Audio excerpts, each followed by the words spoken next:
Massachusetts had been ruled by the legislature, to whom the people paid obedience of their own accord. It is one of the most remarkable circumstances in our history, that, when the charter government was overthrown by the war, no anarchy, nor the slightest confusion ensued. This was a great honor to the people. But now, Hancock was proclaimed governor by sound of trumpet, and there was again a settled government. Grandfather again adverted to the progress of the war. In 1781, General Greene drove the British from the southern states. In October, of the same year, General Washington compelled Lord Cornwallis to surrender his army, at Yorktown, in Virginia. This was the last great event of the Revolutionary contest. King George and his ministers perceived, that all the might of England could not compel America to renew her allegiance to the Crown. After a great deal of discussion, a treaty of peace was signed, in September, 1783. "Now, at last," said Grandfather, "after weary years of war, the regiments of Massachusetts returned in peace to their families. Now, the stately and dignified leaders, such as General Lincoln and General Knox, with their pondered hair and their uniforms of blue and buff, were seen moving about the streets, and little boys ran after them, I suppose," remarked Charlie, and the grown people bowed respectfully. "They deserved respect, for they were good men, as well as brave," answered Grandfather. Now, too, the inferior officers and privates came home, to seek some peaceful occupation. Their friends remembered them as slender and smooth-cheeked young men, but they returned with the erect and rigid mien of disciplined soldiers. Some hobbled on crutches and wooden legs, others had received wounds, which were still rankling in their breasts. Many, alas, had fallen in battle, and perhaps were left unburied on the bloody field. "The country must have been sick of war," observed Lawrence. "One would have thought so," said Grandfather. Yet only 2 or 3 years elapsed, before the folly of some misguided men caused another mustering of soldiers. This affair was called Shays War, because a Captain Shays was the chief leader of the insurgents. "Oh, Grandfather, don't let there be another war," cried little Alice, piteously. Grandfather comforted his dear little girl, by assuring her that there was no great mischief done. Shays's War happened in the latter part of 1786, and the beginning of the following year. Its principal cause was the badness of the times. The state of Massachusetts, in its public capacity, was very much in debt. So, likewise, were many of the people.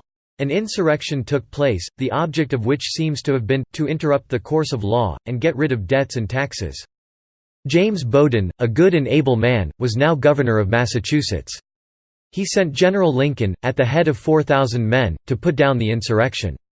This general, who had fought through several hard campaigns in the Revolution, managed matters like an old soldier, and totally defeated the rebels, at the expense of very little blood.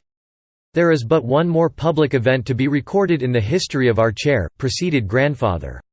In the year 1794, Samuel Adams was elected governor of Massachusetts. I have told you what a distinguished patriot he was, and how much he resembled the stern old Puritans. Could the ancient freemen of Massachusetts, who lived in the days of the first charter, have arisen from their graves, they would probably have voted for Samuel Adams to be governor. "Well, Grandfather, I hope he sat in our chair," said Clara. "He did," replied Grandfather. He had long been in the habit of visiting the barber's shop, where our venerable chair, philosophically forgetful of its former dignities, had now spent nearly 18 not uncomfortable years. Such a remarkable piece of furniture, so evidently a relic of long-departed times, could not escape the notice of Samuel Adams. He made minute researches into its history, and ascertained what a succession of excellent and famous people had occupied it. "How did he find it out?" asked Charlie. "For I suppose the chair could not tell its own history. There used to be a vast collection of ancient letters and other documents, in the tower of the Old South Church," answered Grandfather. "Perhaps the history of our chair was contained among these. At all events, Samuel Adams appears to have been well acquainted with it. When he became governor, he felt that he could have no more honorable seat, than that which had been the ancient chair of state. He therefore purchased it for a trifle, and filled it worthily for 3 years, as governor of Massachusetts." "And what next?" asked Charlie. "That is all," said Grandfather, heaving a sigh, for he could not help being a little sad, at the thought that his stories must close here. Samuel Adams died in 1803, at the age of above 70. He was a great patriot but a poor man. At his death, he left scarcely property enough to pay the expenses of his funeral. This precious chair, among his other effects, was sold at auction, and your grandfather, who was then in the strength of his years, became the purchaser. Lawrence, with a mind full of thoughts, that struggled for expression, but could find none, looked steadfastly at the chair. He had now learned all its history, yet was not satisfied. "Oh, how I wish that the chair could speak," cried he. "After its long intercourse with mankind, after looking upon the world for ages, what lessons of golden wisdom it might utter! It might teach a private person how to lead a good and happy life, or a statesman how to make his country prosperous." Chapter 11. Grandfather was struck by Lawrence's idea, that the historic chair should utter a voice, and thus pour forth the collected wisdom of 2 centuries. The old gentleman had once possessed no inconsiderable share of fancy, and, even now, its fading sunshine occasionally glimmered among his more sombre reflections. As the history of the chair had exhausted all his facts, grandfather determined to have recourse to fable. So, after warning the children that they must not mistake this story for a true one, he related what we shall call Grandfather's Dream. "Lawrence and Clara, where were you last night? Where were you, Charlie, and dear little Alice? You had all gone to rest, and left old grandfather to meditate alone, in his great chair. The lamp had grown so dim, that its light hardly illuminated the alabaster shade. The wood fire had crumbled into heavy embers, among which the little flames danced, and quivered, and sported about, like fairies. And here sat grandfather, all by himself.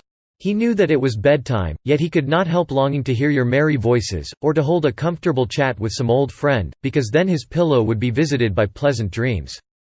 But, as neither children nor friends were at hand, grandfather leaned back in the great chair, and closed his eyes, for the sake of meditating more profoundly.